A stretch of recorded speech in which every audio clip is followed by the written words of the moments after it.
During the Sonic 25th anniversary party, SEGA announced two new Sonic games, Sonic Mania and an unnamed title. But before I get to that, I want to take a retrospective at how far the franchise has gotten with all of its loop-de-loops and pitfalls. The Sonic video game franchise has had more downs than it did ups in the last 10 years. Clunky controls, clunkier physics, terrible ports, swords, werehogs, and guns. The issue is invention. Sonic Team's greatest sin is the habit of reinventing the wheel. Instead of sticking with gameplay formulas that have proven to be successful, the developers continue to add features or replace the gameplay altogether. Some fans may argue that this habit started with Sonic's jump into 3D, but actually it started all the way back during Sonic's early days. In Sonic 2, we had Tails, who provided a little more attacking power. In Sonic CD, we had a time travel mechanic. In Sonic 3, we had Knuckles, whose abilities allowed the player to access new paths and locations. These were all fine, as they were new elements that still kept the core gameplay unaltered. Then the massive changes came with Sonic Adventure, a game which featured numerous characters that all played completely differently. It was not just a Sonic game. It was a game that had Sonic, but also robot shooting, puzzle platforming, treasure hunting, and fishing. Wait, maybe? What the garbage, man? God! At the time, these changes were welcome. This was a period in which having more meant being more. Throwing in additional content was the way developers managed to stay fresh. But Sonic Team didn't learn when to stop.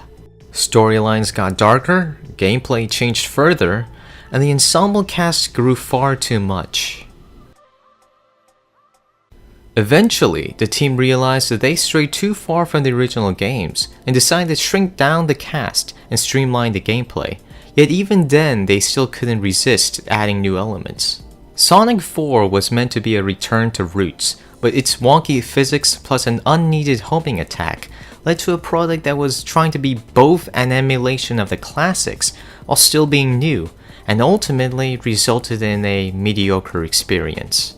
Sonic Unleashed was worse. Its daytime stages were praised for having the best Sonic gameplay in years, but ultimately the game was tainted by its nighttime stages.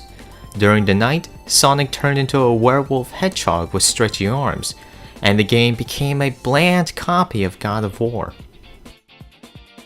For colors and generations, Sonic Team finally decided that less was more. They took the daytime gameplay mechanics from Unleashed and turned it into the core formula for the series. And it worked. Reviews started to become positive and sales went up. It appeared that Sonic Team finally found a footing that works for Sonic in this day and age. Then they created Sonic Lost World, which went for a different format of gameplay that, while not bad, was still a step down from the well-received speedy style of his two predecessors. Instead of the boost and dodge system, we were given a parkour system to use on Sonic Team's interpretation of Super Mario Galaxy. The idea was solid. Players could still move quickly, but they could also slow down for tighter controls.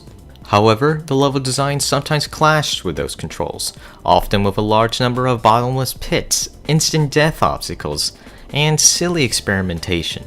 It sends the momentum into an abrupt halt, and in a franchise where the main character is advertised as the fastest thing alive, the slowdowns are jarring and make for a worse experience overall.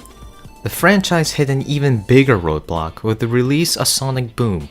Though Boom was not developed by Sonic Team, instead by Big Red Button Entertainment, it was still under the SEGA name, and the damage was painful. The game was filled with boring level designs and an array of glitches, with the most infamous one being Knuckles' infinite jump.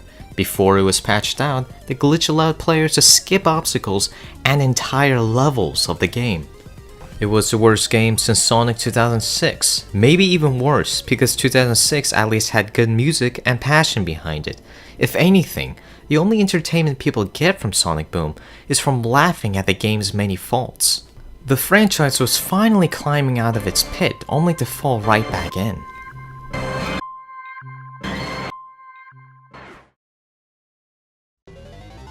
However, Sega's announcements at Sonic's 25th anniversary celebration show that the company might have finally gotten its grips. 2 new Sonic titles are in development, Sonic Mania for spring 2017 and an unnamed title for holiday 2017. Sonic Mania is a return to form.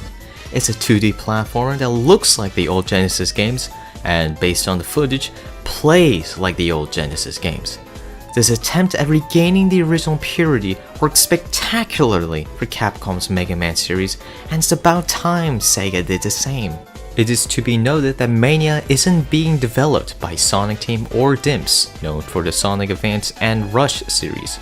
Instead, it is made by the development teams behind a number of Sonic ports and fan games.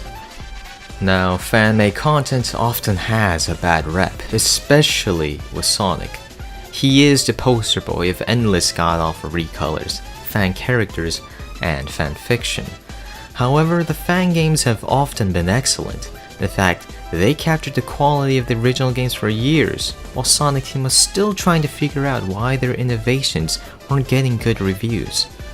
It's a wonder why Sega took so long to hire these guys as lead developers.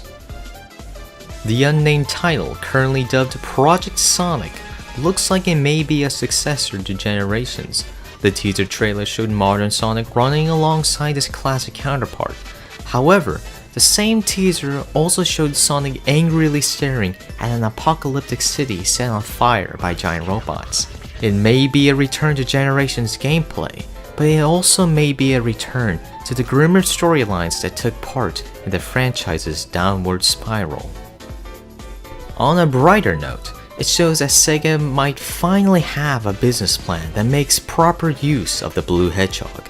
The Sonic player base has been divided for years now. Half prefers the old school 2D games, while the other half prefers the 3D installments.